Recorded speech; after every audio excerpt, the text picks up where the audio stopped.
Welcome friends. ఈరోజు XL shortcut వీడియోలో shortcut వచ్చేసి మనము ఫిల్టర్ ఫంక్షన్ కోసం స్లైసర్ ఆప్షన్ అనేది ఎట్లా యూస్ చేస్తామో తెలుసుకుందాం. ఎగ్జాంపుల్ ఇక్కడ Ctrl+Shift+L కొట్టినప్పుడు ఫిల్టర్ అనేది ఎనేబుల్ అవుతుంది.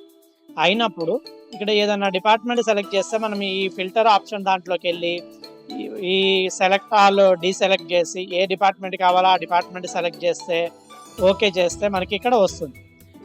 అలా కాకుండా మనం కనుక ఇక్కడ స్లైసర్ ఆప్షన్ యూస్ చేస్తే మనం ఆటోమేటిక్గా క్లిక్ చేస్తే కనుక సరిపోతుంది. సో అది ఎట్లా అనేది ఇప్పుడు చూద్దాం. ఈ డేటా మొత్తం సెలెక్ట్ చేసి Ctrl+T ప్రెస్ చేస్తే టేబుల్లోకి కన్వర్ట్ అవుతుంది. కన్వర్ట్ అయినప్పుడు ఇక్కడ మనకి ఇన్సర్ట్ స్లైసర్ ఆప్షన్ అనేది చూపిస్తుంది.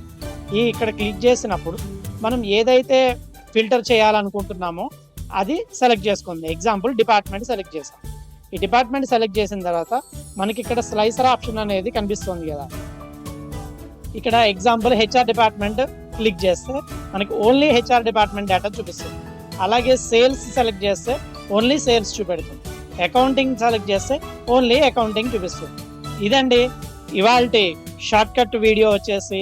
ఇది చాలా ఈజీ ఉంది అని అనుకుంటున్నాను. ఈ వీడియో కనుక మీకు నచ్చినట్లయితే లైక్ చేయండి, షేర్ చేయండి, అలాగే నా ఛానల్ సబ్స్క్రైబ్ చేయండి. Thank you for watching.